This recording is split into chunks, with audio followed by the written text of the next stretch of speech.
सत्ता की अगली कुंजी में एक ऐसा दुख है जिसे इस वक्त देश के करोड़ों न्यूज मित्र महसूस कर रहे होंगे, जिनकी मेहनत की कमाई और छोटी छोटी एसआईपी वाली बचत युद्ध में जल रही है। इस दुख का कारण है शेयर बाजार, जिसे निवेशकों की भाषा में दलाल स्ट्रीट कहा जाता है। लेकिन पिछले कुछ महीनों से दलाल स्ट्रीट में युद्ध की वजह से भूकंप के जो झटके महसूस हो रहे हैं, उससे वो लाल स्ट्रीट बन चुका है, क्योंकि निवेशकों के पोर्टफोलियो नुकसान में हैं और लाल हो चुके हैं। टैरिफ की मार हो या युद्ध का माहौल, सबसे बड़ी कीमत शेयर बाजार को ही चुकानी पड़ती है। इस बार भी ऐसा ही हो रहा है। पश्चिम एशिया के युद्ध का साइड इफेक्ट साफ दिख रहा है, जिसकी वजह से कच्चे तेल के दाम आसमान पर पहुंच गए हैं, जबकि शेयर बाजार जमीन पर आता जा रहा है।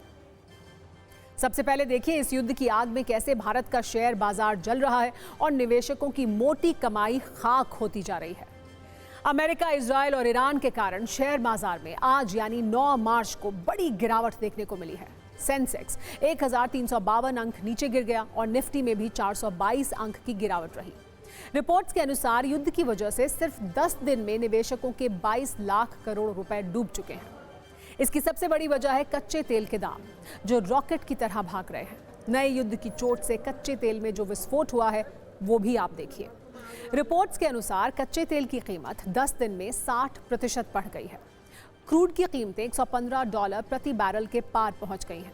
सिर्फ एक दिन में कच्चे तेल की कीमत 28% बढ़ी है। 2022 के बाद ये कच्चे तेल के दाम का सबसे उच्चतम स्तर है। और चिंता की बात यह है कि एक्सपर्ट्स के अनुसार कच्चे तेल के दाम अभी $150 प्रति बैरल तक जा सकते हैं।